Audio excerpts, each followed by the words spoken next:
를 드리고 또 성경을 읽고 이렇게 이제 하는 데는 다 예수님을 높이고 또 궁극적으로 이제 하나님을 높이는 거잖아요. 그런데 그 과정에서 절차가 있어. 하나님을 높이는데 누구를 통해서? 우리 성도 모두를 통해서 이렇게 될 거예요. 그런 점에서 이희찬 집사님 기도 봉사를 하셨는데 좀 언급하고 싶어서 그렇습니다. 우리 이희찬 집사님을 우리 온 교우들이 귀하게 여기시는 줄 믿습니다. 저도 같은 심정이에요. 그런데 저는 이제 오늘 저희가 읽은 말씀을 보면 그 예수님의 흔적이 있다 그러잖아요. 그 저는 저만이 아닌 것 같고요. 이게 이 프란시스라는 아주 우리 중세기에 아주 유명한 신앙인이 있지 않습니까? 좀 들어봤잖아요. 프란시스라 영어로는 프란시스 그러지만 또 라틴 말로는 프란시스코라고 발음하지요. 동일한 사람이라고 하는데 이 사람이 얼마나 예수님을 사랑했는지 어느 때 보니까 자기도 깜짝 놀래고 이웃들도 깜짝 놀랐어요. 예수님의 몸에 상처가 몇 가지가 나요? 어디 났다고요? 이렇게 십자가에 달리시니까 어떻게 돼요? 양손에 그리고 양 발에 발목에 십자가 못이 박혔겠죠. 그리고 뭐가 있죠? 유명한 거? 십자가에 달리시고 계실 때 어떻게 했어요? 물론 이것까지 하면은 상처가 5가지 상처가 되겠네요. 이제 가시관을 쓰셨으니까. 그런데 보통은 이제 5가지 상처라고 그래요. 양손, 양발목, 그 다음에 로마 군병들이 예수님의 어디를 찔렀어요? 옆구리를 찔렀다. 거기서 뭐가 흘렀다고요? 찌르니까 뭐가 나왔어요? 피가 나왔는데 또 뭐가 나왔다고 그래요, 성경에? 물이 나왔다고. 특이한 표현이에요. 아니, 보통 피가 나오는 거잖아요, 여기를 찌르면. 그런데 피와 물이 나왔다. 그렇게 이제 나와요. 5군데가 상처가 났다 그러는데, 이 프란시스 때문에요, 이 수련하는 영성가들 그렇게 표현하는데, 다음 주에 저희에게 오셔서 말씀을 전할 분이 단순히 기도하자, 이걸 우리는 보통은 그냥 기도하자 그러잖아요. 그런데 이걸 조금 더 깊이 연구한 분들, 실천하는 분들은 이걸 영성생활, 영성을 함양하자, 혹은 영성생활을 하자, 이렇게 말을 하는데, 그거를 주로 공부도 하고 실천도 하고 그렇게 교우들과 그런 훈련을 하신 목사님이신데, 그분이 이제 준비된 내용을 증거하시겠습니다. 온 교우들이 힘써 주의를 구별할 수 있으면 좋겠고, 오후에도 연속으로 해서 2번 말씀을 드리려고 합니다. 그런데 이 영성가들에 의하면요, 이 프란시스 때문에 최고의 복, 주님으로부터 하늘에서 내려오는 우리가 누릴 수 있는 최고의 복이 있다고 한다면 우리 몸에 5가지 상처가 나는 것이다, 이렇게 말을 해요. 야, 신비로운 거죠. 실제 못을 우리가 박은 것이 아니에요. 그런데 이 몸에 마치 상처가 못이라도 박힌 것처럼 상처가 나는. 그런데 이게 몸이 또 뭐 아프냐 그러면 꼭 그런 것도 아닌, 아무튼 흔적으로 여기에 남게 된다. 그래서 5상의 복 그래요. 5가지 상처가 우리 몸에 그대로 재현되는 복, 그런 것이 아닐까, 그런 생각을 하게 돼요. 아마 바울 사도께서 프란시스 이전에 아마 그런 흔적을 경험한 것이 아닐까. 구약 성경에 보면은 가인이 하나님께 표를 달라고 그런 말을 하거든요. 그 표가 이마에 아마 표가 있었으리라고 보는데, 이게 구체적으로 뭔지 성경학자들이 아주 궁금해 여기고 여러 가지 설명을 또 하곤 하거든요. 아마 가인의 표도 이런 비슷한 경우가 아닐까 그렇게 생각을 해요. 이게 뭘까? 이제 나를 좀 괴롭히지 말래요. 나 좀 괴롭히지 말아라, 갈라디아 교인들아. 왜냐하면 내 몸에 예수님의 흔적이 있기 때문이다. 이렇게 말씀하시잖아요. 근데 저는 최근에 이것을 꼭 몸에 나타나는, 아마 그런 것도 있을 수 있겠습니다만은 꼭 그것보다는 달리 좀 생각해야 할 필요가 있지 않는가 하는 것을 헤아릴 수 있었는데요. 그건 이사야서를 읽으면서 그랬던 것입니다.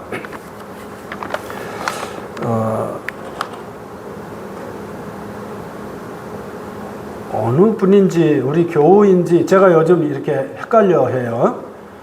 최근에 어르신인 거는 사실인데 그 요양시설에 입소하기 위해서 치매 검사를 해야 된다 그런 얘기를 들었습니다.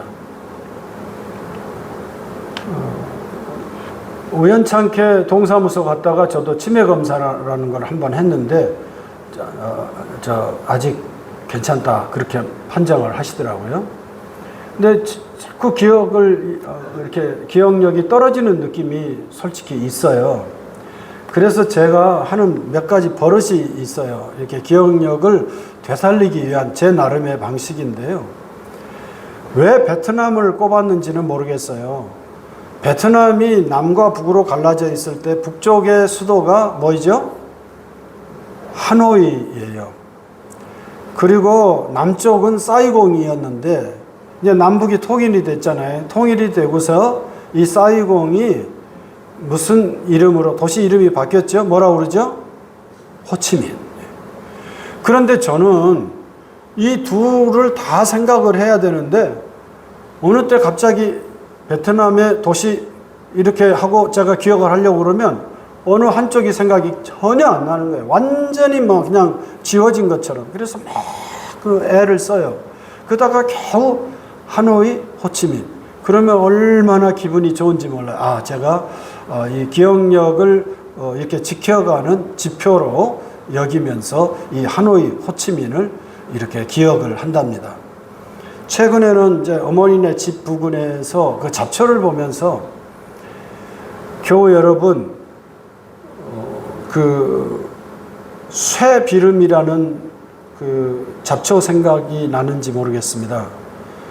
그런데 이상하게 그 쇠자로 시작하는데 쇠비름도 어느 날부터 생각이 안 나는 거예요. 근데 쇠자로 시작하는 또 이렇게 가느다란 풀이 있어요. 그게 예?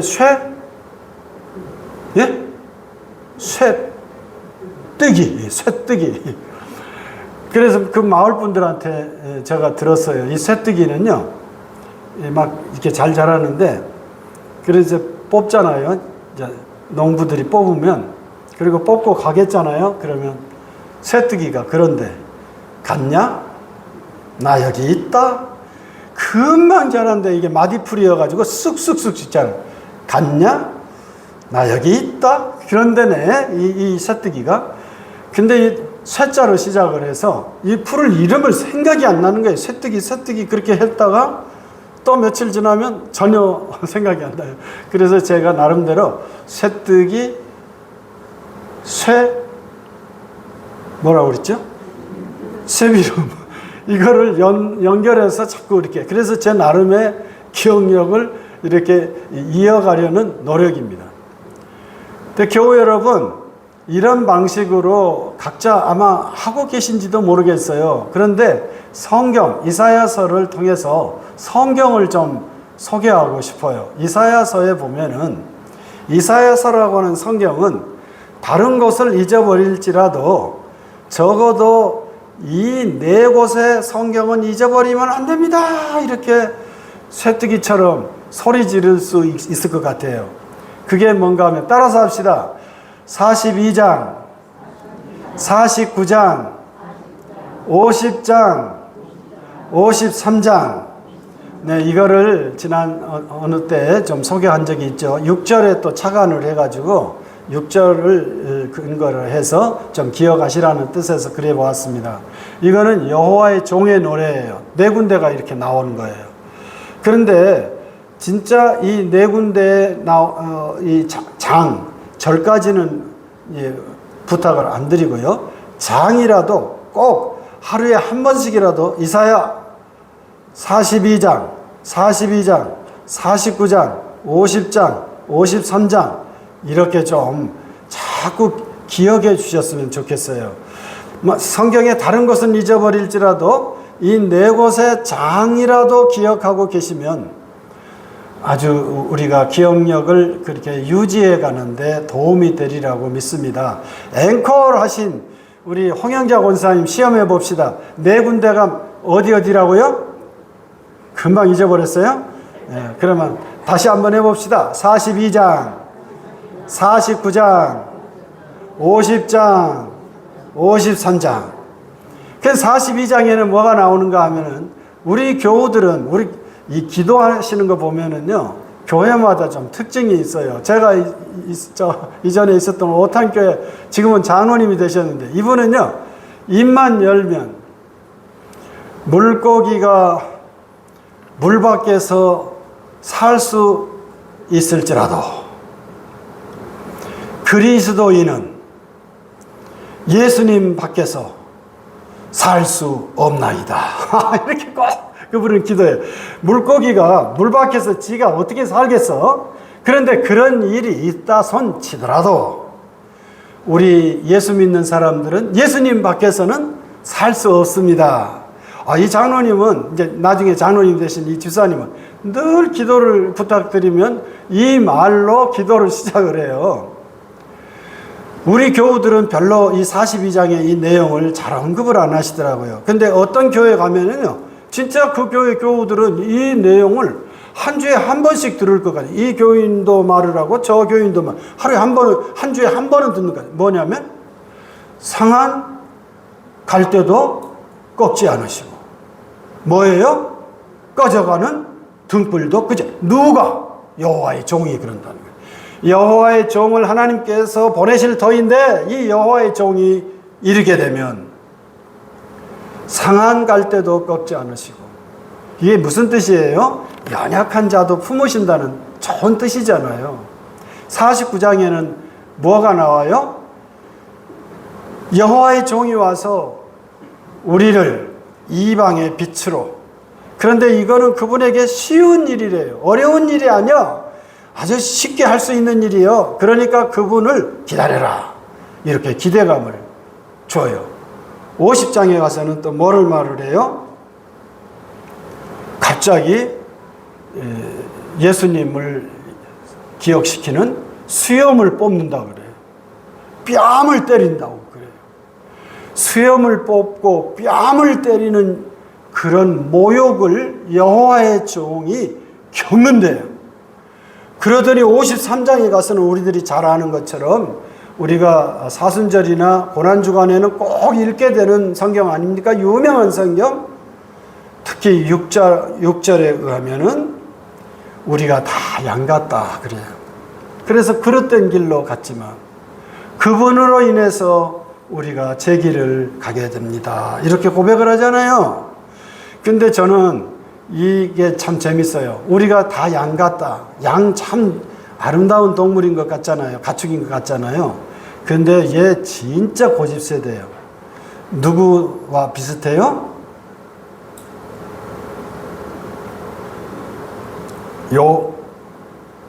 나와 같이.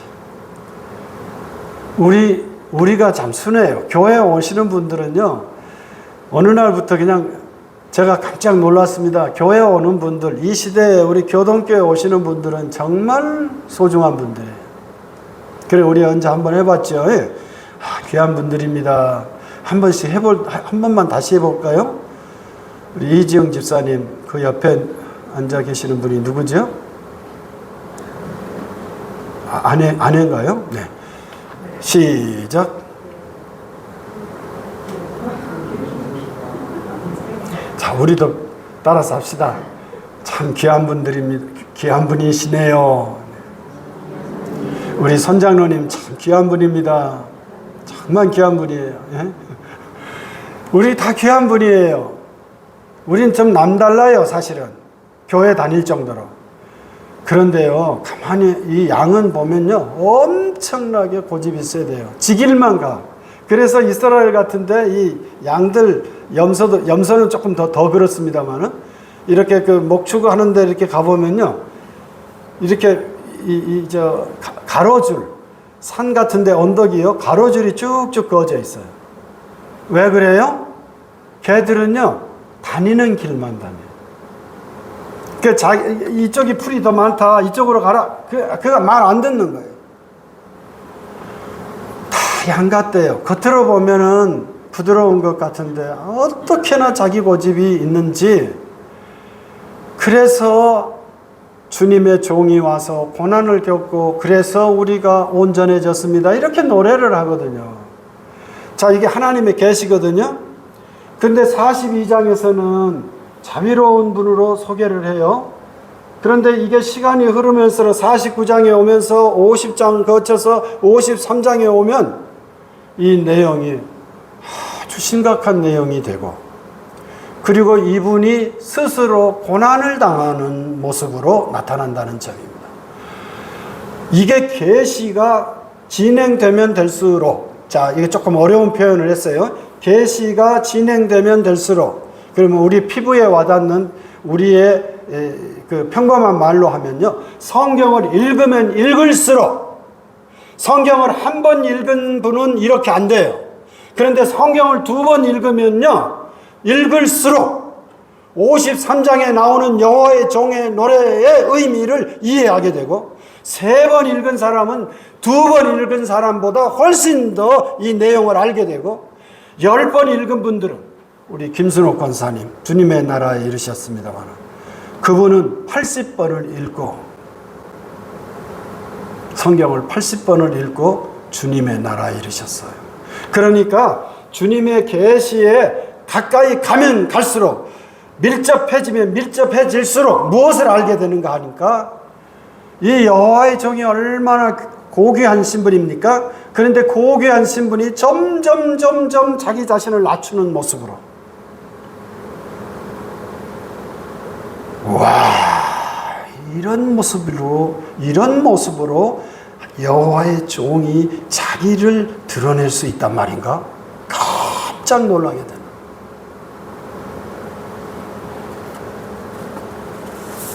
그러니까 이 내용을 잊어버리잖아요. 기독교인이라면 하나님의 종이, 즉 예수님께서 자기를 드러내시는 방식이 뭔지를 잊어버리지 않으려면 이사야서 몇 장부터 기억을 해야 된다고요? 시작.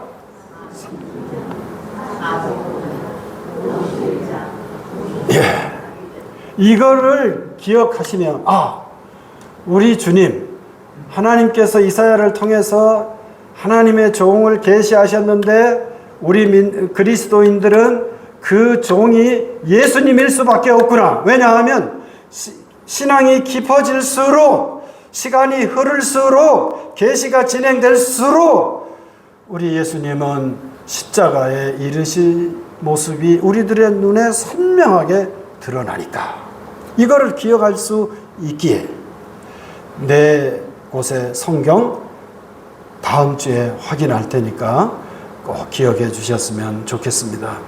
그래서 저는요, 여기서 바울 사도께서 내 몸에 흔적이 있다, 이 말은 무슨 그 프란시스처럼 특이한 어떤 그 흔적을 경험했다기보다는, 그런 것도 있을 수 있겠지만, 그거보다는 한없이 예수님을 따라서 한없이 겸손해진 바울 사도의 모습, 그것 자체를 말하는 것이 아닐까, 그런 생각을 하게 되었어요. 내가 이미 이렇게 주님을 따라서 내가 섬기는 자리에 있는데 왜 여러분들은 나를 더 괴롭힙니까? 제가 교만했습니까? 제가 우쭐했습니까? 저를 잘 대접해달라고 부탁했습니까? 그것도 아닌데 왜 저를 또 괴롭히십니까? 이렇게 호소한 것이 아닐까, 그런 생각에 이르게 되었어요. 여기서 예수님의 흔적이란 섬길 줄 아는 사도의 삶의 태도, 섬김의 태도를 가리키는 표현이 아닐까 생각하게 되었습니다. 성도님들, 기왕에 기억하자고 그랬으니까요, 이렇게 예수님의 흔적, 바울사도에게 임한 예수님의 흔적을 좀 정리하고 싶어요. 따라서 한번 해주셔요. 네 글자로 된 단어만을 말하고 싶은데요. 자기 주장.